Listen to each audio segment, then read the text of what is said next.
I'd like to welcome Ron to our class. So it's the Department of English's Culture of Leadership class.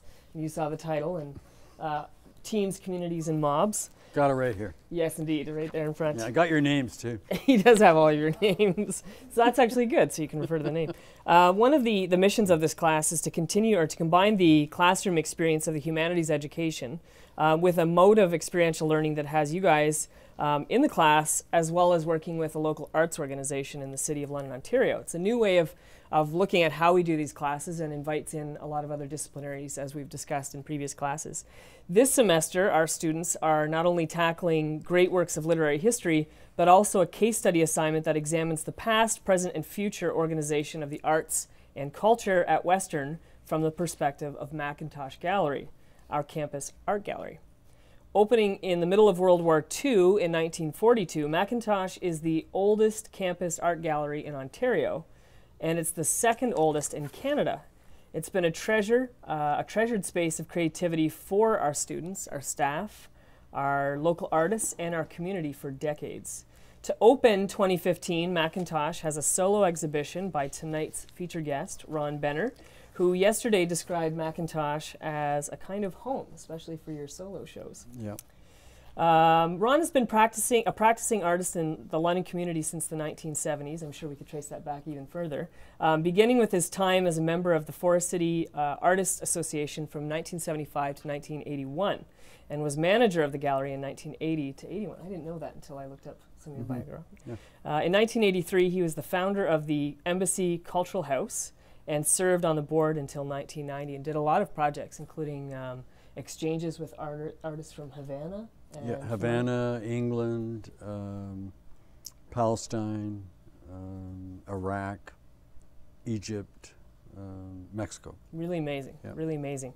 And some of the other things that I think you did an exhibition with the Embassy Cultural House too, and I think Resistance was in the title. Yeah, I curated an exhibition called Citing Resistance, which I got critiqued for because of my use of using the word citing with an S, citing resistance, where I wanted to place it. And this local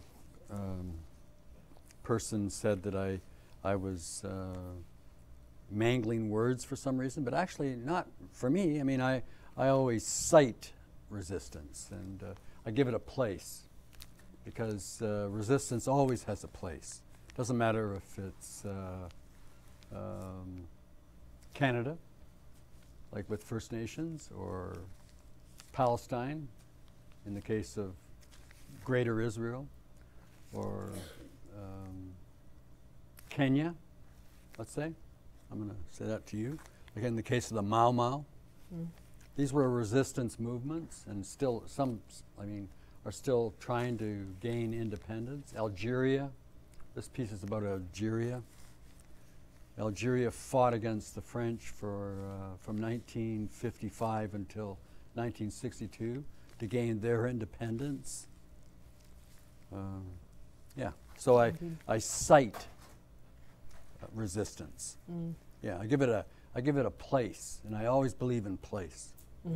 Yeah. And a show that I've heard somebody, an artist that was speaking about it just recently, so still very much in the memory of artists in London. A little bit more about Ron to give a background.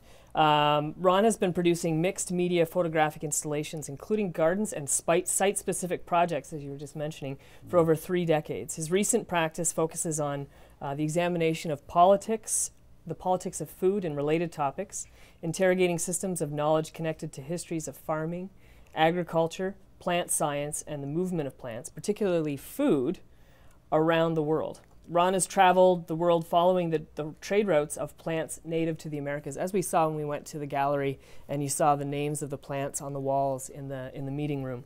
Curated by Julian Hallidan, this exhibition highlights key questions raised by his studio practice, research, and travel. Entitled 3 Questions, the exhibition presents 3 recent mixed media photographic installations produced between 2009 and 2014, each relating to a specific question, which we're going to talk about tonight. In the first, Why is the Tomato to Blame? A series of tomato plants accompany 2 juxtaposed images of a photograph taken in 1997 by the artist that depicts a woman in Mysore, India, selling Mysore, selling tomatoes on a scale, and a photograph taken by Bill Madison of a woman killed in 1960 when a pyramid of tomato cans fell on her in a supermarket. Yeah. The second question, WH question mark, explores the artist's connection to a question presented on the side of a barn outside of London, Ontario, which asked, "Where will you be in eternity?" Benner presents photographs of the barn along with the material fragments of the question collected after the structure was blown down in a storm. The first installation, Transcend, Meeting Room, or the final installation, is created as a space for questioning in which Benner makes available part of his personal library that deals with food, farming, agriculture, and the political economy related to these issues. So that's the background of the exhibition. But there's also that piece. There is, yes, that's true. Yeah, there is that this piece, the piece that's in progress. This is called the Algerian question. So there was 3 questions, but there was more questions. In fact, I added a 5th question, which was from 1992, that said it was 2 billboards that I did in Sevilla, Spain in 1992. And it was an exhibition, part of an exhibition called 500 años de qué? 500 years of what? And it had, at that time, Spain was the host of Expo and the Olympics, I think. Mm. And they were celebrating Columbus's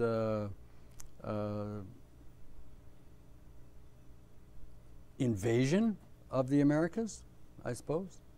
Discovery, to be nicer to the prick. Oh, sorry, I'm not supposed to swear.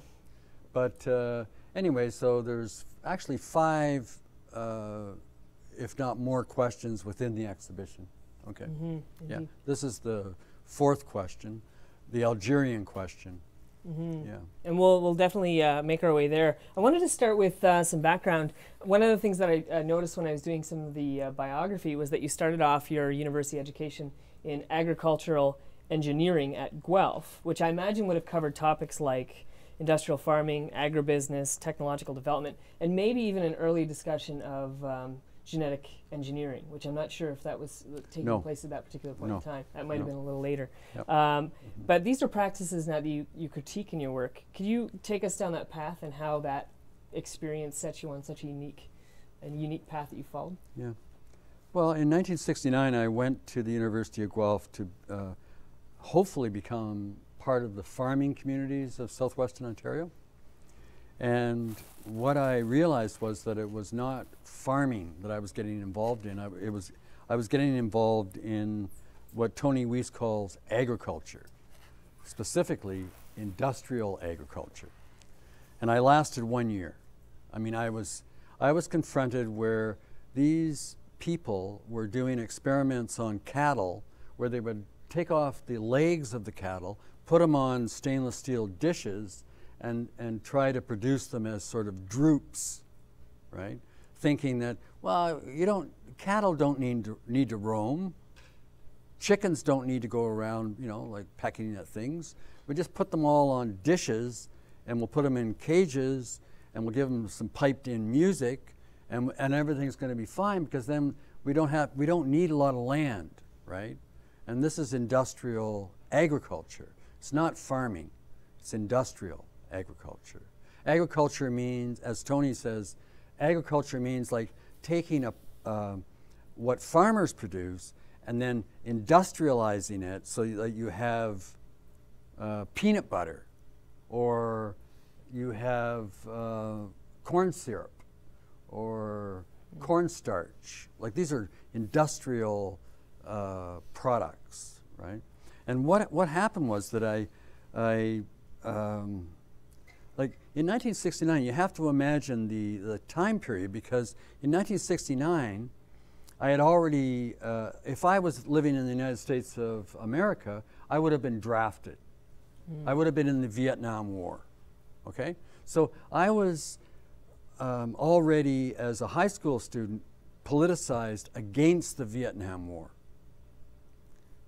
I was politicized against what had happened in Algeria. I mean, I had read Frantz Fanon at that time. I had seen the Battle of Algiers, a very famous film that influenced me a lot. Actually, that's part of this piece here, right?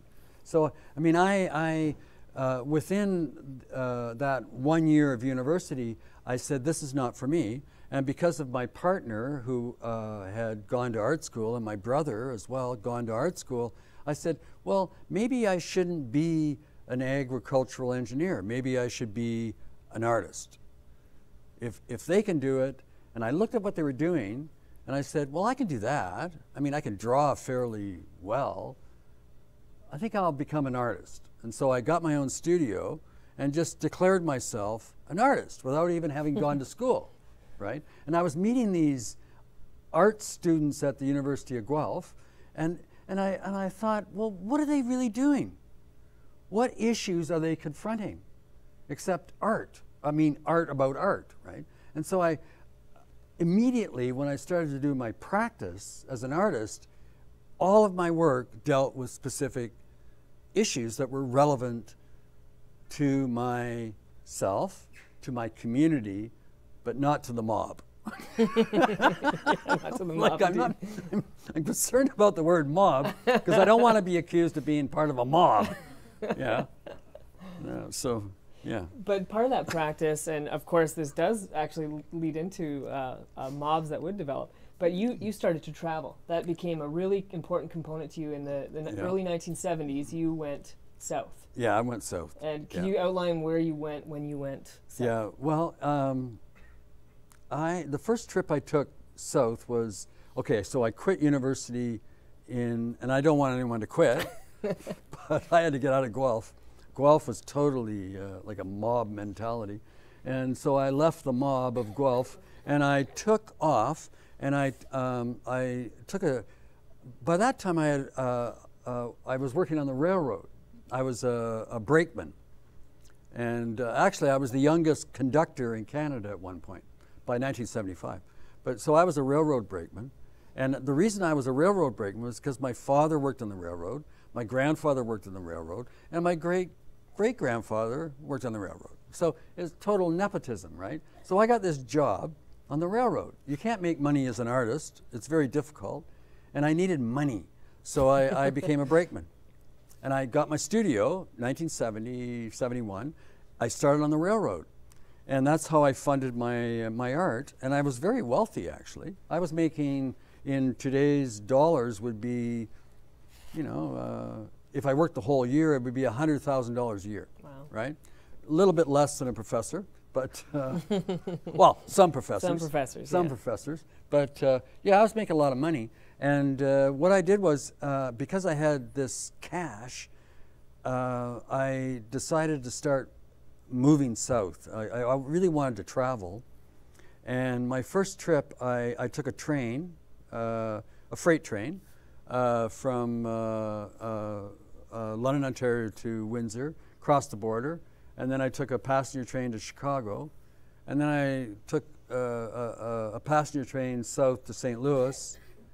Oh, I have to tell you, in Chicago, my shoes were stolen. This is my first trip, you know, we're just traveling. I'm going to go see, Latin America, right? And so I get into Chicago and I'm sleeping, waiting for the train to depart, and my shoes were stolen. I couldn't believe it. I woke up, I was on one of the benches, and I woke up with no shoes. And I said, oh shit, and there's my train, it's leaving in about 20 minutes.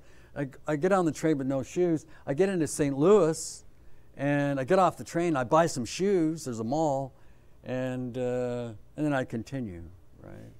And I get into Laredo, across the border, and I get on another train called the Aztec Eagle, and I head into Mexico City, where I'm supposed to study Spanish.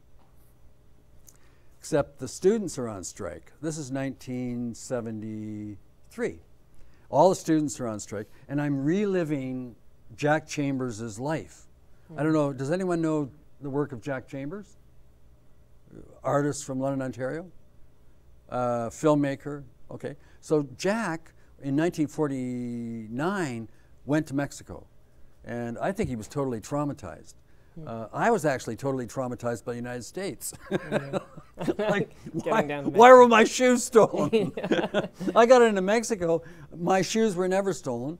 And, but one thing I learned about Mexico was that there was a lot of food crops that I was seeing that I realized that that's where they were from.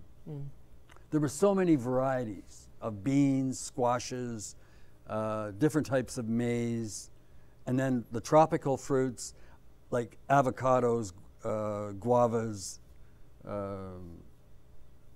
getting into another tropical, tomatoes, all these food crops, I realized, and as I did more research, they were all from Mexico and south.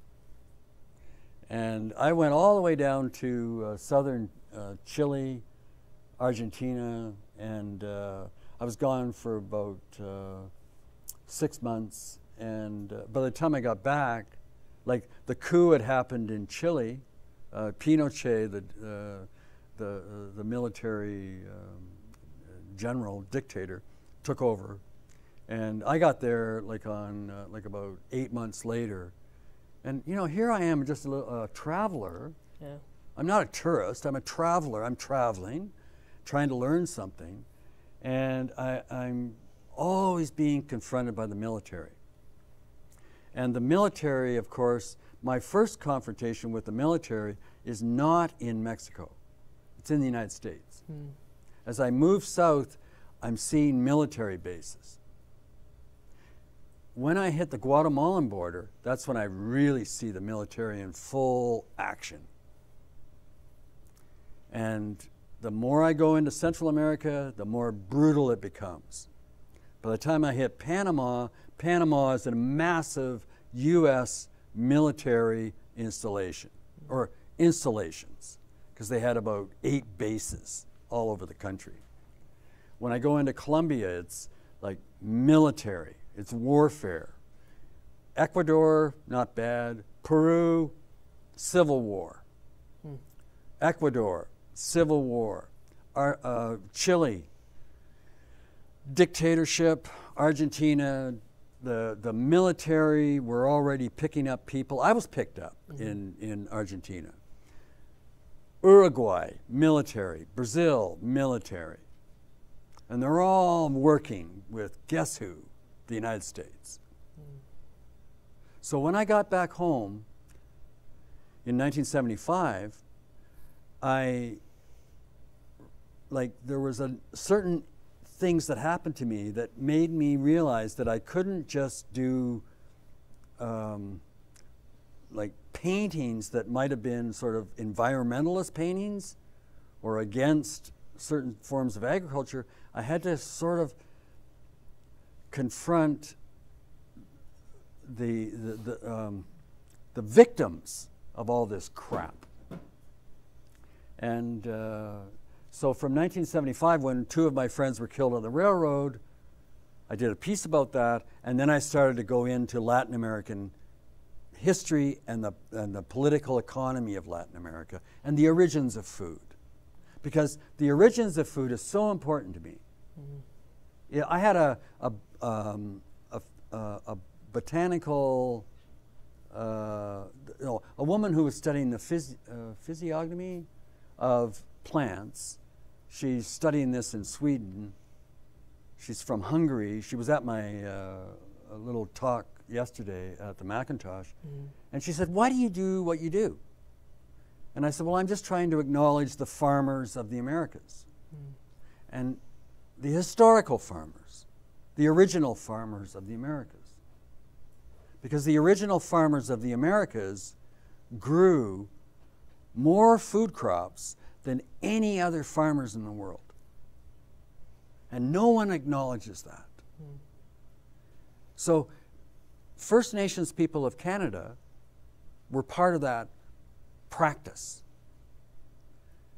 And as Canadians, if we don't acknowledge that practice, then not only are we suffering from amnesia, but we're being manipulated by our government or by corporations that control our government. Okay? Was that at that time too, you were discovering that the potato and the tomato, did you know before you'd went that they were indigenous to the Americas? Potato, I brought a potato. I had to. Yes, indeed. Yeah, yeah. No, I didn't know the potato was from Peru. When I got into Peru, I found out there was 2,000 different kinds of potatoes in Peru, and they ate them. And they knew the difference, like the taste difference. Like the Chinese can differentiate the taste of teas. Indians can do that as well. Well, in Peru, they can tell the differences of each potato. There's 2,000 different varieties, right? Very, very complicated. And it grows taste. At high altitudes too, which makes different it possible altitudes, for it to be so resilient in different environments as well. Yeah. I think when we took the class over, that was something I think that surprised many people, was some of the products that are from Peru and from Mexico and the highlands that are indigenous to the Americas. So you were discovering this absolute verdant garden of species that were indigenous to the Americas at the same time as discovering the heavy concentration of military power. So those two things put together must have produced such a clash, because on the one hand you have this beautiful abundance of food and practices, and at the other side you have these practices of control, of military dictatorship. It must have, I mean, it clearly left a lasting. Well, I have to tell you like a historical sort of fact. When Europeans entered the Americas and there was contact with, let's say, the farmers, the cultures of the Americas, there was what happened was that within 2 generations, all the food crops of the Americas moved around the world. Oh, everywhere. Everywhere. You have no idea how fast it was. And what happened was, the rest of the world, the populations increased because there was less famine, because these food crops became so important. And a lot of them were like resistant to drought, like potatoes. Potatoes can grow in the really strange circumstances. Little rain, you can still have potatoes. Little rain, you can still have manioc or tapioca, or what else is it called? Sassafras? No. There's another word for manioc. It's a big root, right? Huh? Cassava. Wow. Now there's 2 different kinds of cassava. There's an African cassava that is that you have to treat, right, because it's poisonous. But in the Americas, there were 2 kinds. There was a type that was poisonous and another type that was sweet. Both those crops entered Africa, Southern Europe, and Asia within 2 generations. Maize, same thing. Avocados, peanuts, cashews, tomatoes, potatoes, guavas, chili peppers. Where would we be without chili peppers, they say to themselves, in Southeast Asia or China or Africa or Hungary. You know, the Hungarian wax, the hot Hungarian wax pepper. Well, they never even had it like 520 years ago. They had no idea of any capsicum. So all these crops moved through the Europeans, mostly the Portuguese initially. And they were gifts, but unacknowledged gifts. And that plays a really big part in your work too, that the military dictatorships of the 20th century, but I'm really fascinated as well that conquest and, of course, other ways of describing age of discovery is another phrase that we tend to use almost as a euphemism of what actually took place. But your work almost brings up conquest as a return of the repressed, that food gives us a direct access, when we look back to the origins of food, of the impact. They came for gold, whether it was Cortez conquering the Aztecs or Pizarro with the Inca, but it was very quickly after that things like potatoes and tomatoes were sent back. Can you give us a story too about for example, the potato? How quickly did that go back, and how did it disseminate? Well, the potato, which there's certain species that grow in Mexico, but the original home of the potato was the Andes area of Bolivia, what's now called Bolivia, Peru, Ecuador, northern Argentina, and Chile. But the potato had already made its way north to Mexico, like certain types, right? But the potato moved to India within 2 generations, right? And in fact, the largest producing area of potatoes in India is Bihar, right? Now, the potato moved in the 1600s to Ireland through the English, and again, it increased the population of Ireland because the peasants, the small farmers, could grow potatoes, and it produced a lot of food, right? So no one starved anymore, because you see, the English controlled Ireland. Before the introduction of the potato, people starved. People died. The Irish, not so much the English. Some English died, of course, because of the class system, but most of the people that died were the Irish. Right? So when the potato was introduced by possibly Raleigh, you know, the guy that put his cape down for Queen Elizabeth I, like, he introduced the potato supposedly to Youghal, where he was the mayor in Southern Ireland. When that happened, the population of Ireland increased. That increase in population was problematic for the English, because you had mobs, which I don't call mobs, I call them people who are after independence. Yeah. You know, why should they be under the gun? And they're literally under the gun of the English. So it created a lot of, they started to think more because they were better fed, and anyone that is better fed thinks better. And the Irish started to think about independence. So, but the potato has right now, for instance, if you analyze the introduction of the potato into China, when Mao Zedong and Zhou Enlai and the rest moved from Yunnan, like southwestern China, and then up into Shanxi province. In northern Shanxi, they had the real headquarters of the Communist Party independence movement. The potato and the sweet potato were what they survived on. If they didn't have those 2 crops, you wouldn't have Mao Zedong and Zhou Enlai venerated today. Mao Zedong identified with the peasants. The peasants relied on the potato and the sweet potato, both Native American crops, which were introduced into China, into Yunnan, which is where they were, where Mao was in 1946. Without those 2 crops, there would be no communist revolution in China, because that's what they survived on. And there's still a dish, there's 2 dishes today in Yunnan that are venerated by the people of China because it enabled them to survive. But no one acknowledges the Native American farmers who produced the crops 7,000 years ago.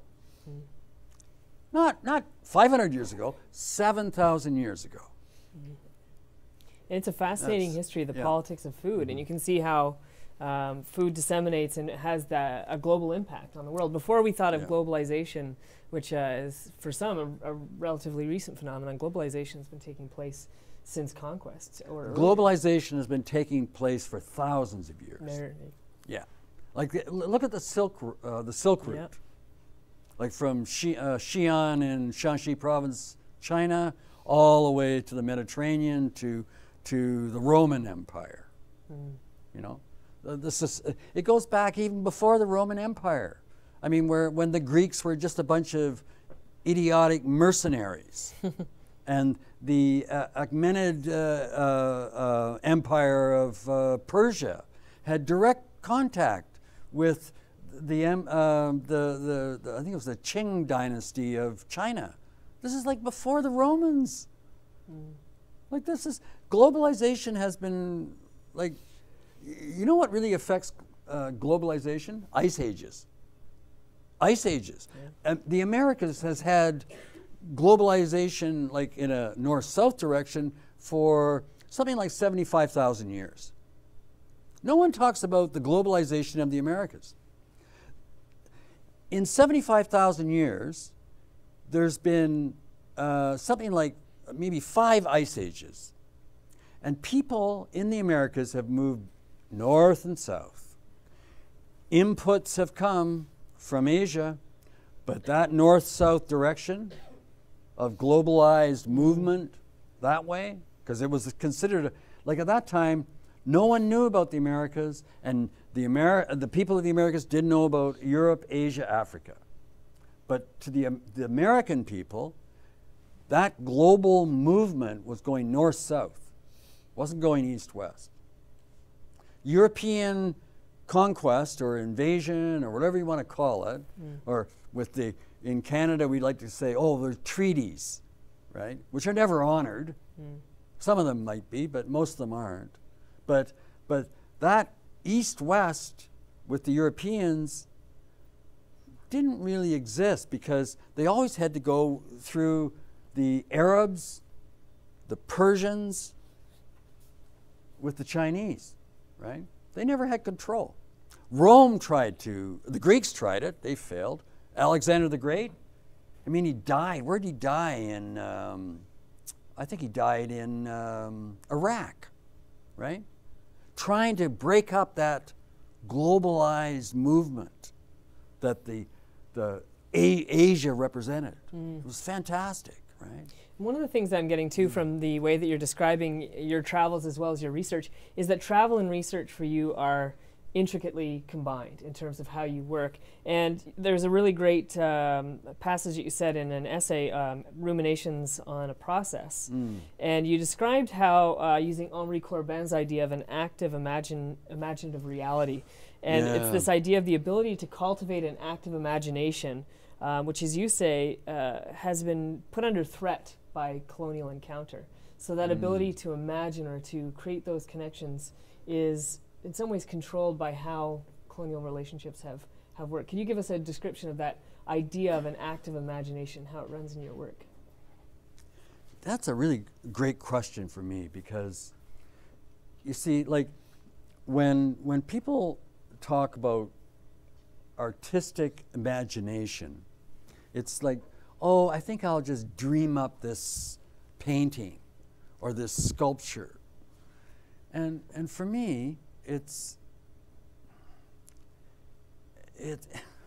just throw it out the window. I throw all that crap. I'm sorry, no, it's not crap. I'm sorry. I was told not to swear or use crap. But you see, as an artist, like I have a problem with the idea of the artist as someone who is so extraordinary. I'm not extraordinary. All I do is hard research, not just on the aesthetics, but on the history and the politics and the economics of our world. And as an artist, I have to do that. If I don't do that, then I consider myself a failure. I can't sit in my studio and doodle. I'm not a doodler. I get so infuriated with people who critique me just because I soil the aesthetics. And I use the word soil specifically because soil to me is something very valuable. We wouldn't exist without soil. When I see an artist using coffee grounds to do drawings, I say, oh, that's great. He's soiling. Or tea leaves, like the dyes, like indigo. When I see natural dyes being used, I say, oh, that's wonderful. And that's imaginative, what they're doing. But for me, it's like the, what was the word like Corbin used? I think he called it an active imaginative. An active, okay. Now, for me, it's not just an active imagination, it's an activist imagination. Activist. And by activist, I mean you confront the material world for what it offers you. All the information that is there in front of your faces, but no one wants to realize that it's there. Like if the Hungarian plant physiologist says to me, why do you do what you do? And I say, well, I do what I do because I'm just trying to acknowledge the people that gave us the potato. Mm-hmm. What's the matter with that? Yeah, you can be a plant physiologist, but if you don't acknowledge who gave you the chance to do the physiology on the potato, then where are you? You aren't really part of material culture.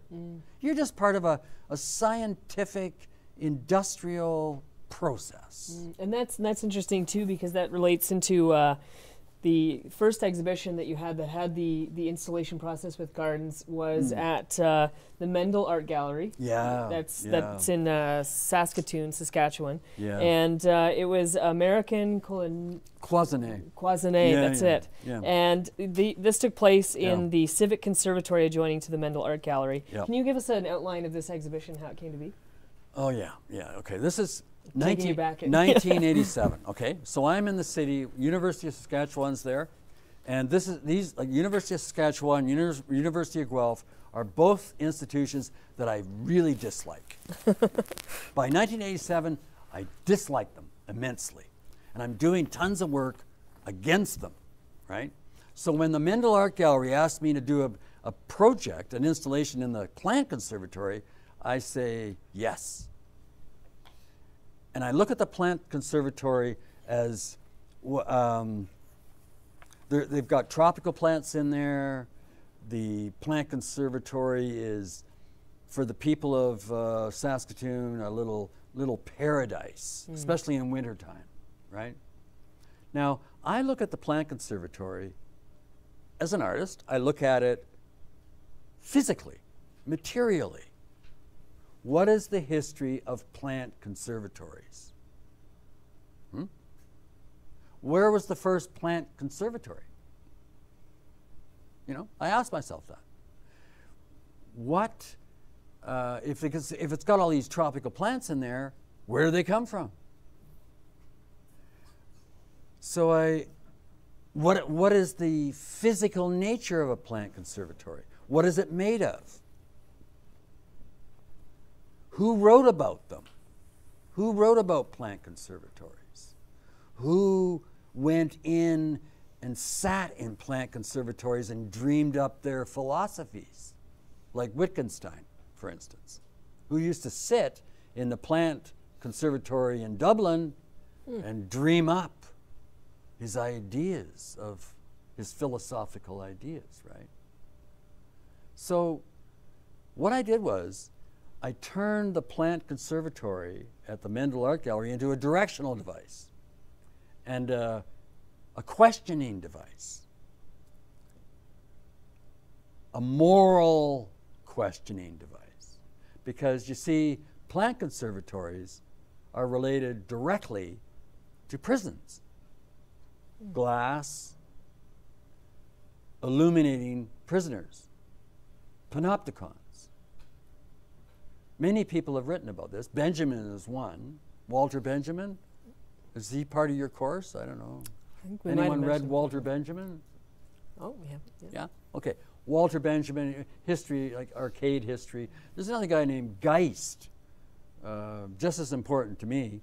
Geist wrote the history of the arcades, relating them directly to prisons. So I go into the Mendel Art Gallery Conservatory. I agree to do an installation, and I say, okay, where is the nearest prison? Well, it's due north. Prince Albert, the largest walled prison in Canada. And I tell the curator, I said, I want to go in there. And he, on my behalf, gives me a reference, and I apply to enter any penitentiary in Canada for a year. Oh, wow. They do a security check, and I go into the Prince Albert Penitentiary. And I photograph. The initial agreement is I can photograph anything. Once they realize what I'm up to, they don't want me to photograph anyone. I can't photograph 75% of the inmates because they're First Nations. Yeah. Right? And guess what? The First Nations inmates, 75% of the population of the Prince Albert Penitentiary, are growing. Potatoes, zucchinis, tomatoes, chili peppers in big greenhouses. Oh, wow. Right? On the outside of the prison walls, these are inside the prison. On the outside, corn, all First Nations crops, right? I end up going into the Prince Albert Penitentiary, and I got a handler with me, and I'm coming. To get into the prison, you got to go through this long corridor, and there's these doors that open, and I've got the handler with me, and the doors, you hit the doors, and the doors go, you go by the doors, and they close behind you. And you go another 20 feet, and there's about 10 doors, right, to get into the main compound of the prison. And there's a woman coming towards me. And we hit each other in the middle of the long corridor. And my handler says to me, oh, this is the head psychologist to the special handling unit. And she says, oh, what are you doing here? And I said, well, and this is what I said to them to get my entry into this awful place. I said, well, I'm doing a sort of a history of the relationship between prisons, shopping malls, and supermarkets. And she wow. says, oh, you've read Michel Foucault. Now, anyone read Michel Foucault? Oh, wow. Uno, dos. Michel Foucault? Come on, how many? 3? Okay, Michel Foucault, French, critical, sort of historian, philosopher. What do you call him? What do you call Foucault? Yeah. Philosopher, historian. Yeah, historian of science, 3 people have read him? Is that it? Okay, he did Discipline and Punish, History of Prisons in France, right? So here's the head of the psychologist for the special handling unit of this prison, one of the largest prisons in Canada, and she asked me if I read Foucault. And guess what? I had. Yeah, here I am, 1987, visual artist, and I've done my research. I know what they've read. I know what these people have read. I was going to say another word, but I know what they've read. If you don't do your research, you can't confront these people. Now, in the special handling unit are First Nations activists. They're not in there because of petty crimes. They're not in there because of their drug addiction or alcoholism. They're in there for their activism. They might drink a bit, but they've all been set up.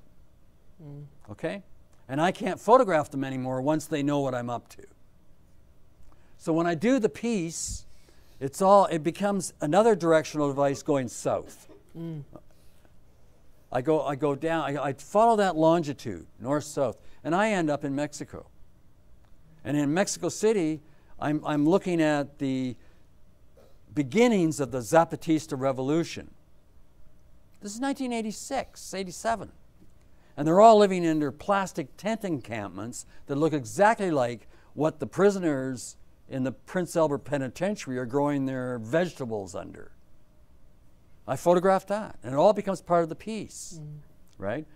When the piece is done, all the blow-ups are done, and they're installed and I've got the head gardener for the city of Saskatoon moving in all these vegetables into the plant conservatory where there's usually just tropicals, from the Americas mostly. We get a letter from the board of the Mendel Art Gallery saying they don't want morality tales in their plant conservatory. Oh, wow. Morality tales. What am I, Dickens? Who's read Dickens? Yeah. Oh, great! We got more. like, just because I'm an artist, I get accused because I'm looking at basic material culture and what's there. I get accused of being like having morality tales in their plant conservatory. Which is fascinating because for this exhibition, to give you a sense what Ron's work does with this particular exhibition, and there's some related that have a methodology that is similar, but it's cutting a longitudinal line that begins with, I guess the north would be the Prince Albert Prison, Yeah. and then hits Saskatoon, Yeah. and then goes down a straight line all the way down to Mexico, taking photographs that constellate At the around borders, this line. the railroad lines, everything. Yeah, and it's just fascinating. analyzing the whole structure. But looking, for example, at foodstuffs like scarlet runner beans, Indian corn, girasol, am I pronouncing that Girasol. right? Girasol. Yeah, or, jalapenos. you know the other word for hirsol? Is Jerusalem... Artichoke. Artichoke, yeah. Yeah, total. I didn't know that until I read Ron's. Jerusalem? Which is really fascinating. 'Cause Artichoke? It's indigenous to the North America, or to the Americas. Yeah. Chilies, potatoes, pumpkins, squash, sunflowers, tomatoes, but also begonias, nicotiana. Yeah. Tobacco. And 4 o'clocks, which are also called marvels Marvel of Peru. of Peru. Yeah. So those are the flowers, and on the photographic murals, and you saw some of the photos that are in the exhibition at McIntosh. On the murals, there is pictures from Prince Albert, Saskatoon, Assiniboia. Am I pronouncing that? Oh yeah, where the Assiniboia. railroad goes through. Exactly, where the Yeah, railroad yeah. goes through. Yeah. West Poplar River, El Paso, Texas, and Mexico. Yeah. And the text that outlines the names of various the plants. So these are constellated around in the garden, and this is what... This is the morality tale. This is the morality tale, to see how these are placed and juxtaposed side by side. All I'm doing is It's really acknowledging fascinating. the truth. If you speak the truth, then you're moral, I guess. But it's interesting, too, because I'm not sure. You've said this in some of your interviews as well, where you'll reveal to somebody who you have a story of somebody who was Italian. And we talked about this yesterday, Oh, yeah. where they are very committed to the nationality of the domestication of the tomato as being indigenous to Italy. And I think very, very nicely you just revealed that actually the tomato is from native to the Peru. To Peru. Yeah. And it had a reaction. And I imagine you get this reaction a lot when you reveal, sometimes very Anger. Anger. And it doesn't matter if you're European, Chinese, Vietnamese, from Tanzania, whatever. If you tell a person that their favorite food is not indigenous, they get upset if they don't know. Like if you tell a fufu. Do you know fufu? Oh, fufu's, where are you from originally? Oh, Caribbean, Okay, in Ghana, there's fufu, right? Now you tell a person from Ghana that fufu's not indigenous, they get upset. And it's not my problem. I just say, well, I'm sorry, but you didn't have maize originally. Yeah. And they get upset. You tell an Italian, sorry, but your tomatoes, your tomato paste, your pizzas, your lasagnas, no tomatoes, sorry. 520 years ago, you didn't have it. Yeah. And Right? it is like a return of the repressed in that Yeah. psychoanalytic sense that we were discussing last class, where when you reveal something about food, and food gives us that long history of not only the practice of agriculture, but the practice of how the politics of food works. Yeah, the politics of food. Indeed. Yeah. And this actually links into to the show, or to the exhibition. It started, the first exhibition was 1984 to 1991, and there's the 2005 to the present, which is As the Crow Flies. And if you've ever been to Museum London, behind Museum London there's a garden, which is Ron's garden there, and it has indigenous plants to the Americas, and has a similar trajectory of a latitudinal line? Longitude. Longitudinal line. Yeah, And what's due south of London? If you go due south of London, and what I did was I went due south of London and where you hit water. So you go south from London, what's the first body of water that you hit? Lake Erie. Very good. Material culture. like as an Port artist, Stanley, right? yeah, Port Okay, Stanley. I think I'll do a watercolor of Lake Erie. Okay? Yeah. So, if you keep going due south, what's the next body of water that you hit? Where I'm going to do a watercolor. After? Keep going south. You hit Lake Erie at Port Stanley. You keep going south. What's the next body of water, big body of water that you hit? Take a guess. Come on. Huh? Yes. Okay. Florida. Actually, it's the strait between Cuba and Florida. Cape Sable. If you keep going south, you hit a landmass, and you're looking at the Caribbean. Guess where you are? Bay of Pigs. The Bay of Pigs, Cuba. I did a watercolor there. Just, I want to make sure that I was an artist. You see, what happens is that, okay, if I analyze like what I do, when I was in the Bay of Pigs in 1984, and I was doing actually 2 longitudes. I was doing London, Ontario, and Toronto, Ontario. Yeah, that's right. For London, Ontario, I had no problem in the Bay of Pigs because there was a bunch of tourists there, right? So I could do a watercolor, but I could photograph, right? But when I went over to the longitude for Toronto, I was in a place called Tunis des Zaza. And I went to take the photograph and I got arrested. Wow. So what I did was I said, no, I have to do a watercolor. And when I did the watercolor, they said, okay, do the watercolor. You can identify that. Then they said, you're harmless, go ahead, take the photograph, right? Wow. So the watercolor It happened other times too. That's really fascinating. Yeah. So the watercolor was less disarming for them than photography. Yeah. That is really now, interesting. like before the invention of photography, if I was doing a watercolor, I'd be not only arrested, I might be executed because I'd be a spy, right? Because the only way of analyzing a place was through drawing. Artists were, like a lot of the best artists actually were military. The first artists of southwestern Ontario, like artists, like European artists, not First Nations, because the First Nations artists always drew. They did it differently, but the first European artists of southwestern Ontario were military because they were trained to draw, to analyze the landscape for strategic purposes. McIntosh Gallery was actually a military barracks during World War II before. Yeah. The other thing, we talked about this last class too, the War Memorials Fund, where Canadian artists went and did the paintings, the group of 7 painters that were doing. Yeah, I was thinking about that. I don't know why they're called war artists.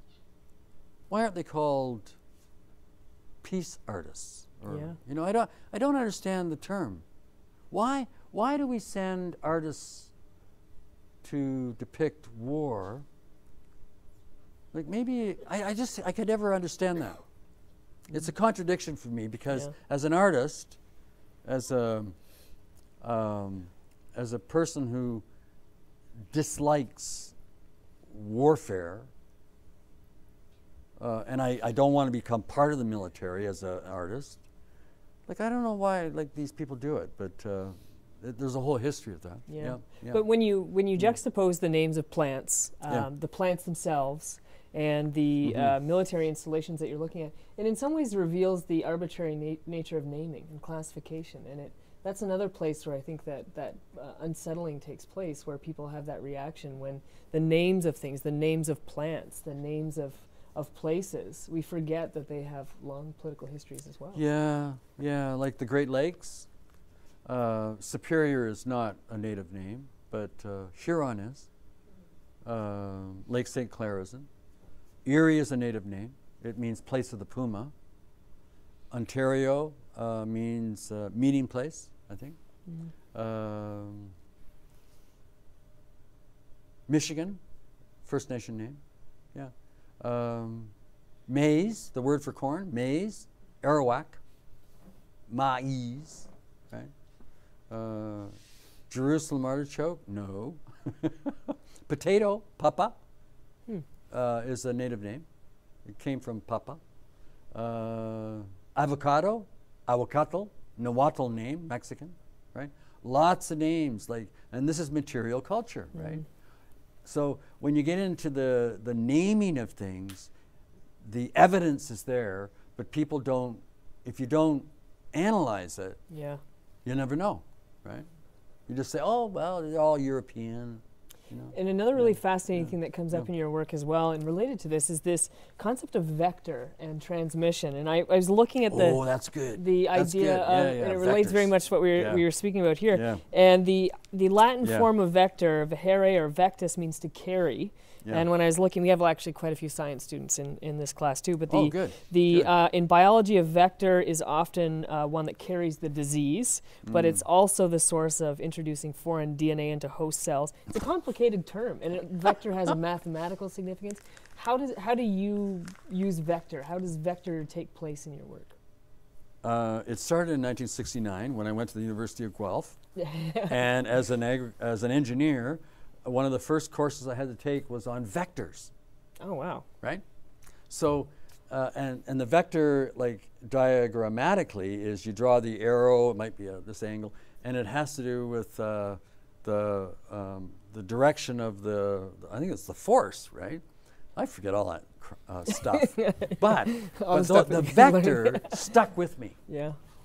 Because as a traveler, I started to move, and I felt like it wasn't so much a vector, I was like the reverse. Like I was moving, but everything was, I was hitting the vectors. Yeah. All the vectors were hitting me. All the knowledge that I had been denied as a child or as a teenager, all those vectors, all that power came at me as I confronted the Americas.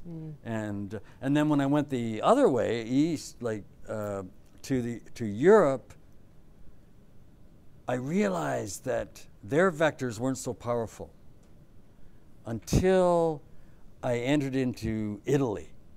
And then the vectors started to hit me again. And in Italy, I was confronted with the initial people, well, actually Italy and Portugal, the initial people that confronted the vectors that I had confronted in 1973. Christopher Columbus, and Cabral. Cabral was the guy, Portuguese, who followed da Gama. 2 years after da Gama went to India, Cabral bumped into Brazil on his way to India. 1500, right? So my life has been not just Christopher Columbus, it's really this guy named Cabral, a post-Cabral world. Where, you see, Cabral knew his fellow pirates, because they were really pirates, right? The Portuguese were a bunch of pirates. I'm not swearing, I'm using the word pirate. I could use other words, but but you see, the Portuguese had already conquered the Canary Islands, the Azores. They had moved into Ghana, what's now called Ghana, Elmina. They had moved down into Mozambique. But they were always stuck by the doldrums at the equator. And so da Gama was the first guy to figure out if you went far enough west in the South Atlantic, you picked up the southwesterlies and it got you around the Horn of Africa really fast. So that's how da Gama got around the Horn of Africa and then ended up in Malindi, and then an Arab navigator took him to India, where he landed in a little town called Kapad in 1498. 2 years later, Cabral knew about this because da Gama came back. Cabral headed out southwest into the Atlantic, and he bumped into Brazil. He immediately loaded up with fresh water, maize, papayas, probably cashews, peanuts, and headed around that horn to Malindi and on to India. In 1500, the people of India received the gift of maize, peanuts, cashews, other things probably, courtesy of Cabral. And they accepted them. And they started planting them and growing them. In two generations, more plants, like hundreds of plants came and they moved all over Asia. And you've been now... And Africa. And you've now, with your vectors and transmission exhibitions... Those are vectors. You've been looking at papaya, corn vectors, which was actually at McIntosh Gallery a little while ago, and other vectors, but those are vectors that you trace and you travel, and you... How do you, when you travel, do you just look for places where you see maize pop up? Or papayas, I do. And you take pictures, and they become like constellations? Yeah, if I see them, I photograph them. Like, if I, and even now, like that piece just keeps expanding. If I'm just recently, like in 2010, I was in Syria, and there was a huge prickly pear cactus field within the city limits of Damascus. I went into it, I photographed it, because the prickly pear cactus is native to the Americas, right? They're, in fact, all cacti are native to the Americas. No. There's no such thing as a native Asian, African, European cacti. No agaves, no prickly pear, no like those columnar ones, no cacti. Oh, wow. Sorry. I didn't know. Sorry to bust your balloon. But, and this is what happens to me when I tell people that. Yeah. You see, the prickly pear cactus is famous because of the fruit, right?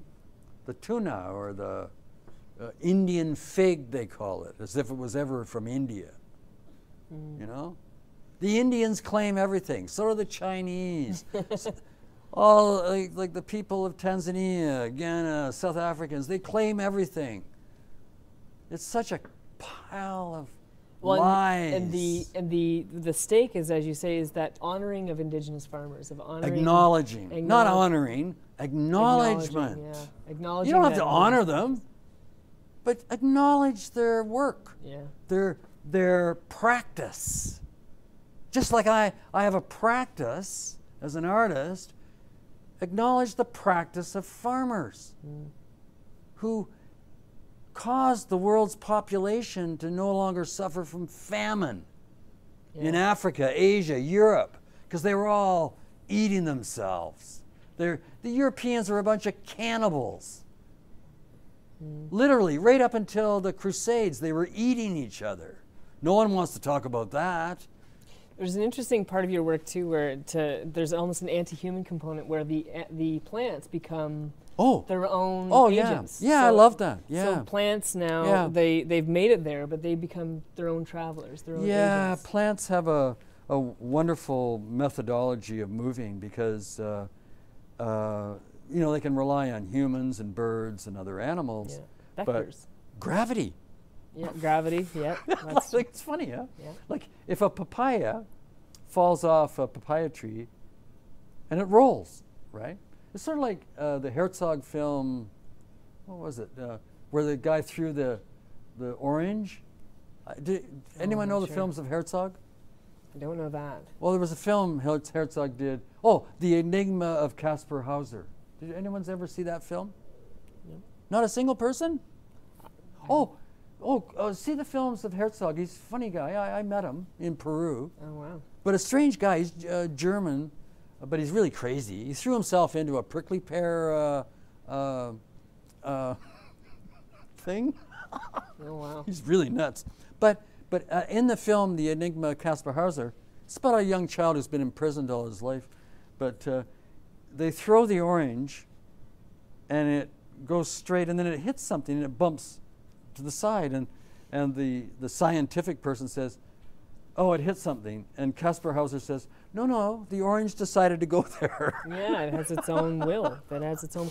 That's how I believe things happen, right? The plant decides, not humans. The plant also has its own ability to decide where it wants to go. Yeah. Yeah. Which is an interesting link onto the present exhibition. I'm thinking of why is the tomato to blame? So there's this agent of if the plant has an agency, there's almost a blame there. But it reminds me of the potato. Is the potato to blame for the Irish famine? And you have an interesting response, which is, of course, the English are to blame for the Irish famine, but the potato blight. Oh, you don't want to blame the English, do you? Are you blaming the English for the famine in Ireland? Well, distribution of resource, yeah. But that's an interesting kind of link in terms of how the you always want to blame inanimate or Well, you see, plants aren't inanimate, so, but you always want to blame something that really can't respond in language, Yeah. right? So you blame the tomato, you blame the potato, but you don't blame speaking humans, right? Yeah, with their with their written language. You don't blame them. They're too intelligent. That's why they don't get blamed. Yeah. Can you, now to go into 3 questions, the exhibition that's on and we're going to be reviewing, how did the title of Why is the Tomato to Blame, how did that come to be the title of that particular? Me. Yeah. I did it. Yeah. But you see, the funny thing is that there's always more questions, right? I can't help but ask questions, and hopefully, like, people will give me some answers, but usually they don't. They don't want to tell me. And but there were 3 installations initially, and then it became 4 installations with this piece. Yes. And this piece is a question. It's the Algerian question, but there's no question mark. And then I added the meeting room, of course. It's tons of questions. But then I added another question that was Valía la Pena. And it was the work I did in 1992 in Sevilla, Spain.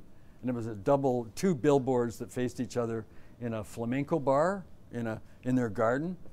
And one was Native to the Americas, Nativas de las Americas, and the other was Valía la Pena. In English, that means, was it worth it? Yeah. Now, English is a weird language. Like, was it worth it? Right? Yeah. 2 its. Now, was it worth it? What is the final it? Can anyone tell me what that it is? The final it in English of was it worth it? Take a guess. Was it worth it? I don't know why we use that word, but I mean that expression, but I've analyzed it and I got some real good answers. Okay. But you want an answer? Okay. Yeah. Well, you have to go to other languages. Okay. To understand it. Valía la pena means, was it worth it? Did you value the pain? To do what you did, to get what you got, did you value the pain? The final it in English, was it worth it, is pain. Because to get anything, to get your degree, to get food, to get love, to get, like to do a drawing, a watercolor, involves pain. Yeah. And it's true. Yeah. I remember I was doing a watercolor in Mexico, in Yucatan, back in '84. I had an exhibition there, and then I went on to Cuba to start this As the Crow Flies piece. But I was doing a watercolor, and it's like, fuck. Sorry, I just about swore. My partner said, "Don't swear, Ron," because I swear a lot. I'm from the railroad. So I'm doing this watercolor, palm tree, seascape, you know. And all of a sudden, I look down. There's a huge snake, like a giant, poisonous snake. And I go, "Oh, jeez. Now, what do I do?" I don't run. I remain really calm. And I stop doing the watercolor. I don't do the watercolor. And I don't move. Because if I move and I try to continue my watercolor, I'm going to get bitten by this snake. And no one's around. I'm out in the middle of nowhere, right? So and I'm squatted, right? So, and I don't move, and I don't move. And believe me, an hour later, I'm still not moving because that fucking snake, that snake is not moving either. Standoff. And I don't know what to do. And I say, "Jeez," but I'm not moving because he's real close. He's too close. And then finally, the snake moves and goes away. So it was worth it. It was worth The it. pain of sitting, not doing anything, was worth it. Because I was really in pain after an hour. I couldn't even have it was hot, right? No water, no beautiful watercolor, nothing. And that snake finally went away, and I had my glass of water, and I finished the watercolor, and it was worth it, right? It was worth the pain. But you see, in English, why do they want to, like, hide the pain? Why does the pain become it? And the problem, I think, is that the person who created that phrase was probably the instigator of pain. The instigator of pain.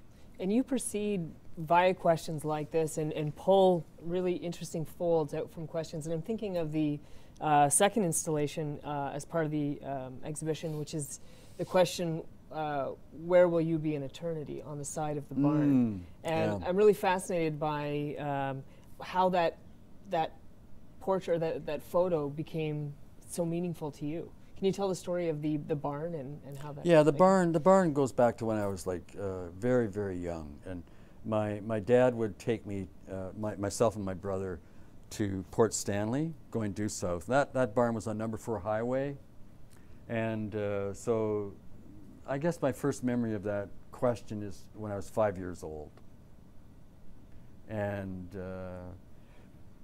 I like, when you're confronted with a question like that as a 5-year-old, it's sort of like, it's like,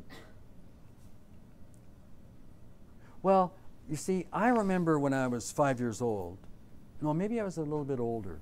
I think I was around 7, and I was outside, and I was going down this path where we used to hang out in this woods, because we lived outside of the city of London. I'm from London, Ontario, and so I was out there, and we had lit a fire. It was around 8 o'clock at night. We shouldn't have been out, but we were. There seemed to be a lot more freedom back then when I was a kid. I don't know. Hell, I was out lighting bonfires when I was 10 years old. But I was out there, and my friends left me, and then I looked up at the sky, and because of that question, I said to myself, when I'm 50 years old, I'm going to look at that sky and I'm going to remember this moment. I don't know if anyone's ever done something like that, but I did. And when I turned 50, I'm 66 years old, right? But when I turned 50, I was outside at night, 8 o'clock at night, and I looked up at the sky and I said, I'm still here. Because you see, I thought I'd be dead by the time I was 50. You wouldn't believe my life. Like, when I worked on the railroad from 1970 until 1980, I should have died 3 times. I'm serious, like my job as a brakeman. I couldn't even get life insurance back then. Because most brakemen don't have arms and legs, like the ones that are switchmen. Right, in the old yards, right? You go into Fort Erie Yard and all these switchmen with one leg and one arm would be turning the switches for you as the freight train came in, right? And my first trip, I said, well, what happened to these? What happened to these guys? And they would say, oh, they were brakemen. Oh, wow. See? So, and then the ones, of course, I wouldn't see were dead, right? And so when I turned 50, and I looked up at the stars, and I thought, I'm here. And I thought it was so wondrous that I had survived. Because I not only survived being a brakeman and a conductor, I survived alcoholism. I survived drugs. I mean, my life was like nuts. You talk about like the drinking culture of the 70s, the 60s and the 70s, the drug cultures. Like, it was considered normal to smoke in hospitals.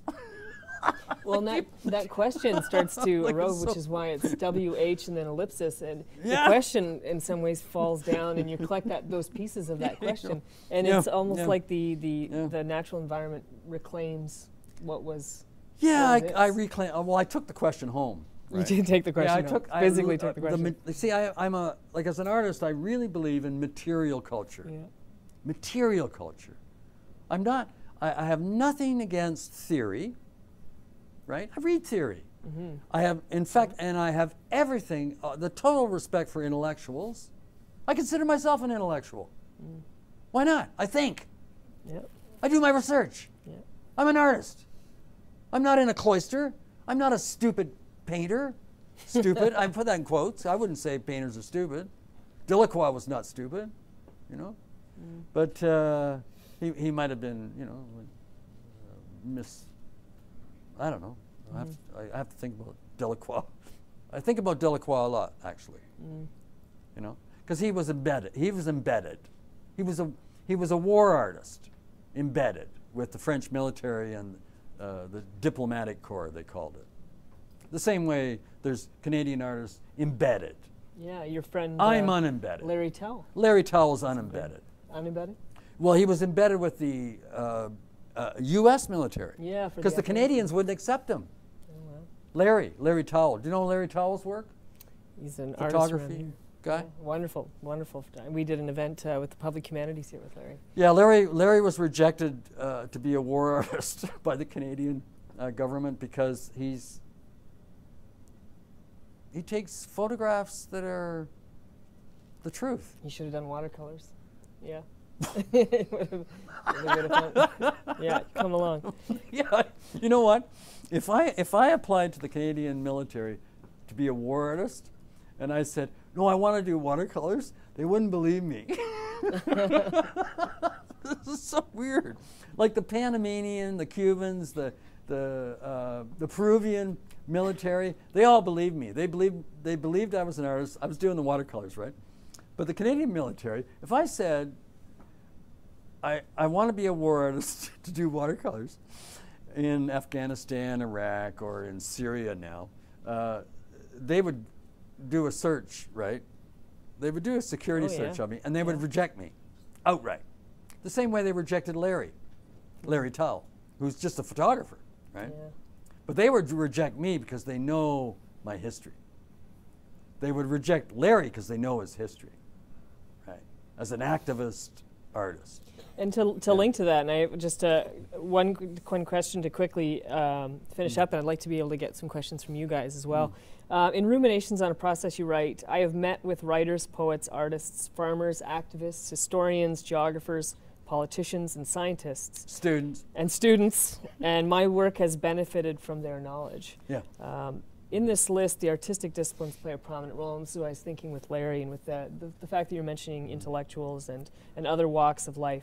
This is a larger question, and I don't have an answer in mind when I ask it, but do you think the arts can change the world? Do you think that being an artist can have that power through the act of imagination to create a different world?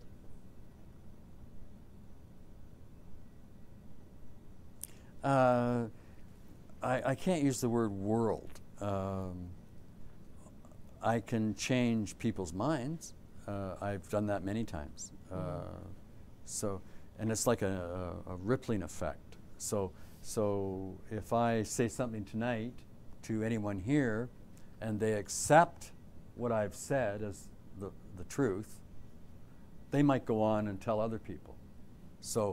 And that moves it outwards, right?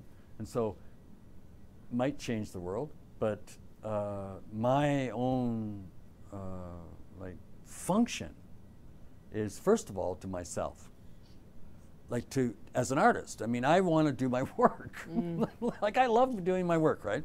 I really like stirring in things up and doing my work.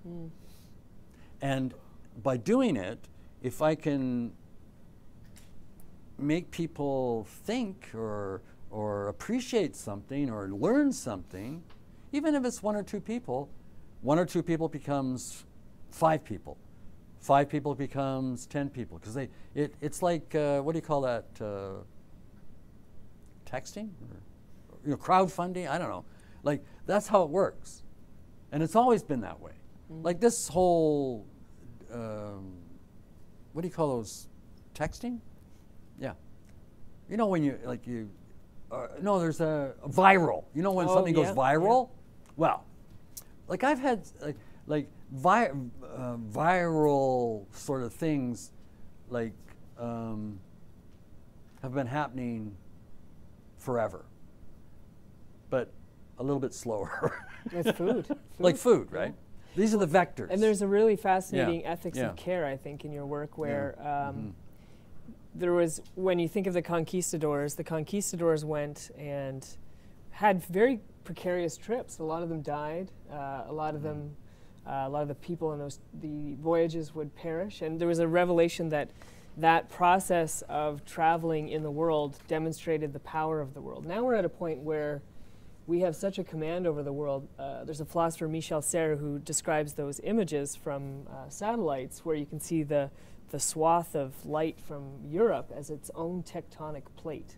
Now we've come to a place where human life is its own force that almost rivals the force of nature that we used to look on with fear. And I'm wondering too, with the gardens, you're looking at an ethics of care, that we're stewards of the earth rather than the ones that are trying to master the earth. No, I don't know if I completely understand your question, because first of all, humans are just part of everything, and I guess that's why I'm drawn to cultures that accept that. If you think that humans are separate from the world, and there's lots of philosophies that are like that, then I'm not in agreement with those philosophers. No, not separate in the sense that it's become its own force that...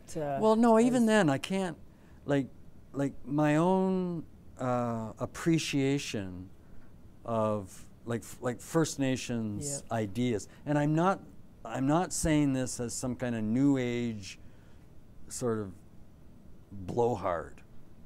I'm really trying to come to terms with like the idea, and it's not just First Nations philosophies, it's also like Buddhism or even like certain ideas of socialism, like within the ideas of Engels, for instance. When Engels wrote The Dialectics of Nature, he positioned the human within nature, not outside it. Yeah. Like if someone, I oftentimes, because I'm a socialist, I get accused of being a Marxist. My immediate response is, no, I'm an Engelist. like I really, like I don't, that's my response. Like I think that Engels actually knew more about nature than Marx did. And the Dialectics of Nature influenced so many botanists, so many geneticists that are alive today. Like Richard Lewontin, Harvard geneticist. His hero is Engels, right? Or in fact, him and Levin wrote a book, The Dialectical Biologist. And it was dedicated to Engels, right? Now I know Richard Lewontin. I met him, talked to him. And I said to him, do you know, when Engels died, his obituary was a tiny little snippet in most newspapers in the world. Tiny little snippet. And yet, in reality, his ideas have influenced so many people. Viral. Yeah.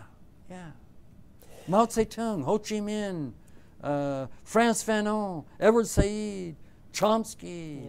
Yeah, all those people were influenced, moving out, and though they move out, and even though we're like socialism is a dirty word for some reason, I don't know why it is, but well, in our society it is, but it doesn't have to be. But yeah, it just moves, keeps moving out, and then it regresses, moves out again, and Wonderful. I'd like to have an opportunity. Thank you so much. Thanks, Ron, for wonderful conversation. I just wanted to show you something. You see the piece back here. Now, that was called a work in process, right? And the funny thing is that because it's not done, right? And in the mail today, I brought the potato, but I brought the potato for a reason. And I go on Abe Books to get information, right? Like books I need. And this just came from France, from a place called Foix. I have no idea where it is. 21 Rue de la Foirie, Foix, France. Abe Books. And it's Les Livres Roses pour la Jeunesse, for the young people. And it's Parmentier. It's a little children's book about Parmentier, the guy that didn't introduce the potato, but where's the potato? He got the French to eat potatoes. Oh wow, a children's book. Yeah, it's a little children's book, and it's like the life story of Parmentier. It is so beautiful. But this, you see, this little booklet now becomes part of this piece, right? Because it's unending. My process is unending. I'll never stop doing what I do. And that's gathering information, not because it's logical, but it's because of what I do. Because it's all connected. And when I talk, when you talk about philosophy, philosophies of where humans are part of everything, then that's what I'm trying to do with that piece. I'm trying, because Parmentier is directly related to that watercolor, somehow. Here it is. Because Parmentier was buried right across from Bourdieu, Pierre Bourdieu, right? Who was buried just down the road from Delacroix. That artist, Soli and Delacroix, were in Oran, Algeria, almost at the same time waving at each other as they did their watercolors. It's all connected, moving around, and it's wonderful.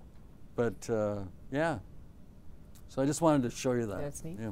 Genesis of French fries, otherwise we'd, No pommes frites. No pommes frites. Gone. Any questions for Ron, thinking towards your assignments? Anything that from when we went over to the gallery that you'd like to ask Ron? Come on, give me the answers then. Yeah. I have a question. One of the things that I found really interesting about the garden installations is that usually when you think, even the word installation is like you put something there and you leave it there for people to walk through, and even if it's moving, people generally don't. I'm really fascinated with installations where they're not in final form, as it were. So I'm wondering if you could talk a little bit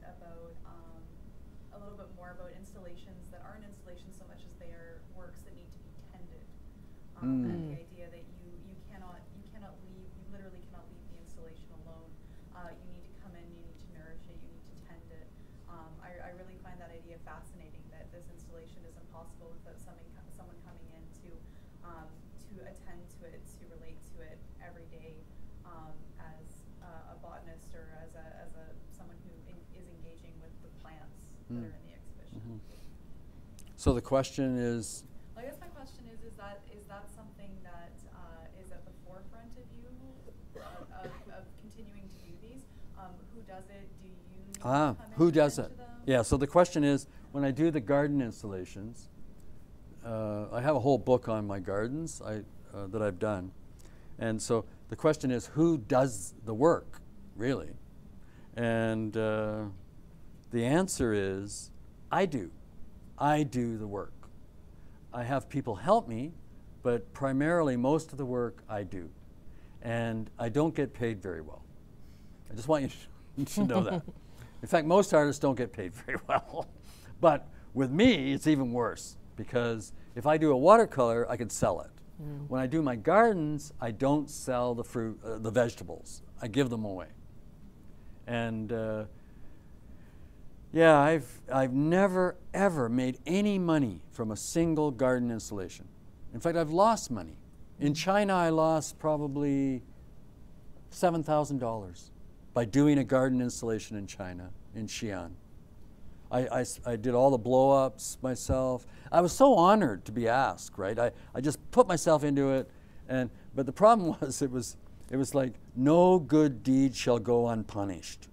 I felt, did anyone see the film about Turner? Anyone seen the film Turner? I haven't Anyone? No one. Turner, the painter, British painter, influenced Delacroix. Nutcase, a real great guy. Okay, Turner at one point in the film says, "No good deed shall go unpunished." Believe me, that's how I feel sometimes when I'm doing my gardens. I put so much into it, so much work, so much money, time, pain, and guess what? I'll be punished. Was it worth it? Yeah. That's what I was Absolutely. thinking. Yeah, because I want that ripple effect, right? Because it works. Like I had I did a garden at Bishop's University in 2010. It was a piece called /10. The original title wasn't /10. The original title was Transmission: 101. Now 101, what does 101 mean to most students? It's like a Basic course, right? Okay, so I was doing Transmission 101 to these university students. Big garden installation. The chancellor of that university vetoed it. For one reason. The language bill. Oh, yeah, okay. The language bill in Quebec, 101. Like, and I said, yeah, but this is an English university. They're going to know. No, you can't do that. Oh, okay. Well, I'll change /10. No problem, you jerk. So but it didn't stop there. Next thing. Okay, so the piece is about the difference between F1 hybrid and genetically modified corn and open pollinated corn. That's what I'm doing, this piece, with flowers. And the chancellor says, you can't use any names of corporations and no logos. I say, why not? I said, I've got some great photographs of Monsanto's world headquarters in St. Louis. He said, no, you can't do that. Can't do that. The curators are flipping out, right? Because they've given me free rein. But that chancellor said, no, can't do that. I don't want to be sued by Monsanto or DeKalb, as they're sometimes called. I don't want to be sued by Pioneer. I don't want to be sued by Cargill.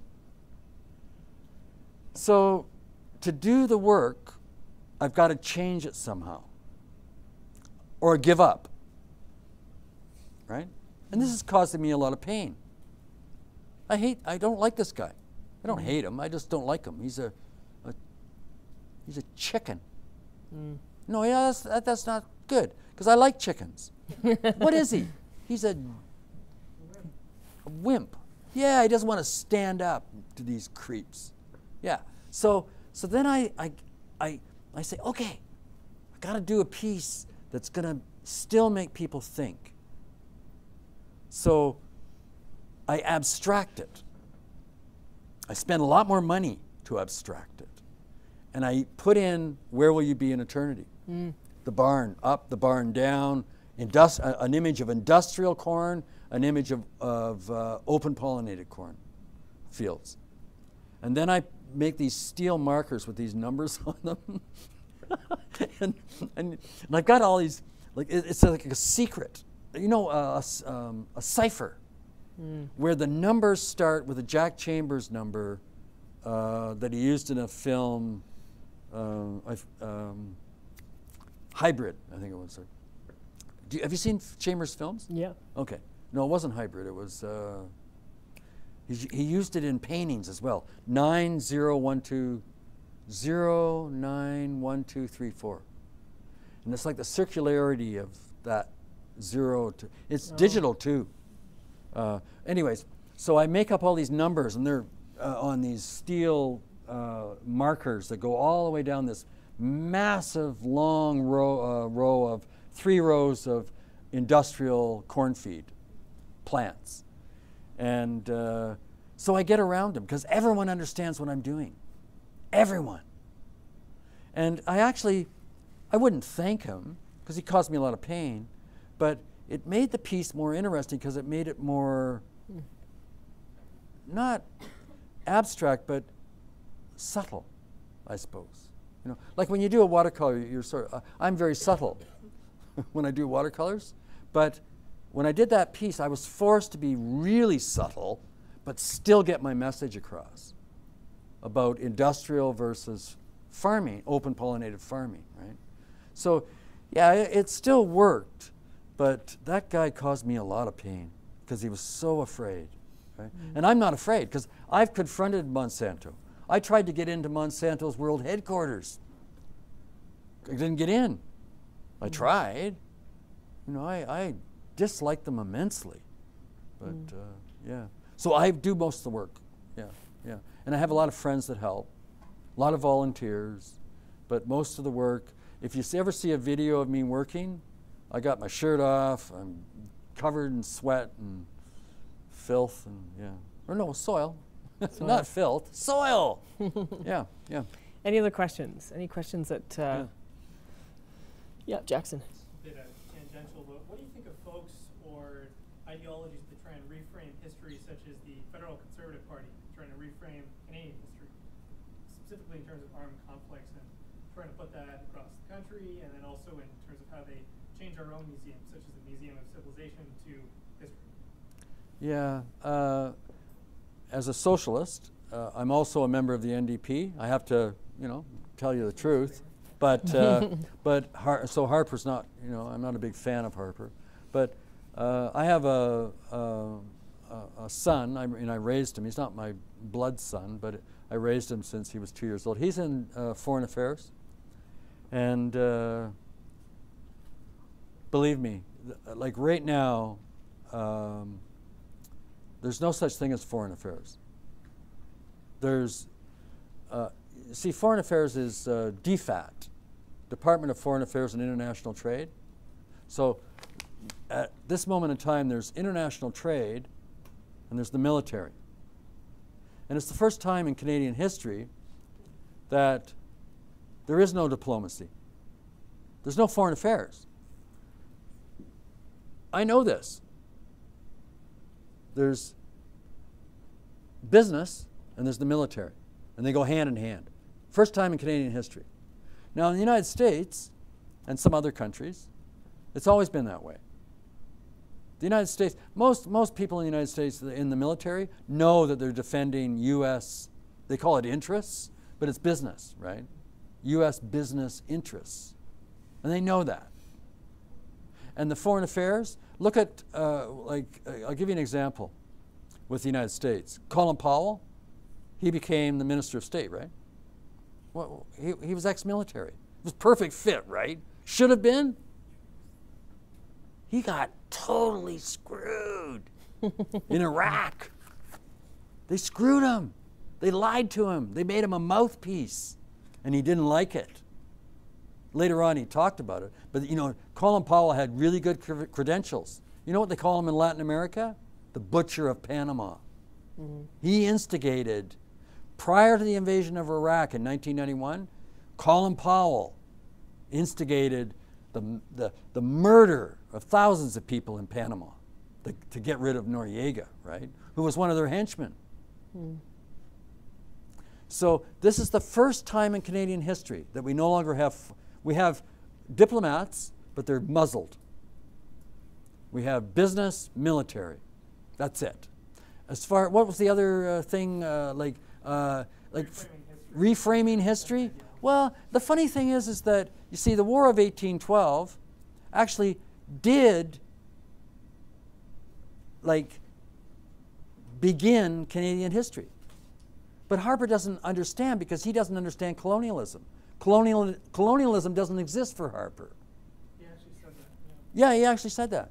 But you see, the War of 1812 was a pivotal moment you see, Canada didn't exist then. It was part of the British Empire. But 1812 was the first time that First Nations peoples and the Quebecois and the German, Scottish, English immigrants all got together and fought against who? The United States. And they didn't instigate that war. They were invaded. And the agreement that General Brock had with the Tecumseh and other First Nations leaders in Canada was that if we won, all of Ohio, Michigan, Illinois, and parts of Ontario would become First Nations territory forever. And they reneged on that. The Brits did that, the British military. Reneged. Because Brock died and Tecumseh died. Now, Harper doesn't talk about that way.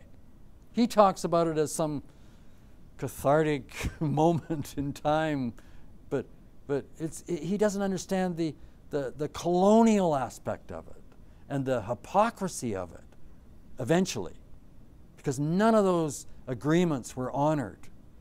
I just spent 3 months working with a Chippewa of the Thames First Nation artist. She's doing her master's in Vermont. Believe me, I got paid $1,100.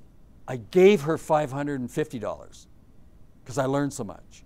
I said, shit, why am I being paid to teach you anything? I'm coming to your territory here. I'm learning so much. So here's $550, keep doing the work. And she did this fantastic installation. She's got her MA for sure. I mean, well, she's got one more semester, but I felt so honored that she asked me. And when I asked her about Harper, it's like, Harper's like a maniac when he makes statements about there's never been colonialism in Canada. Right? Is there a museum for food in Canada, for our food history? For No. No?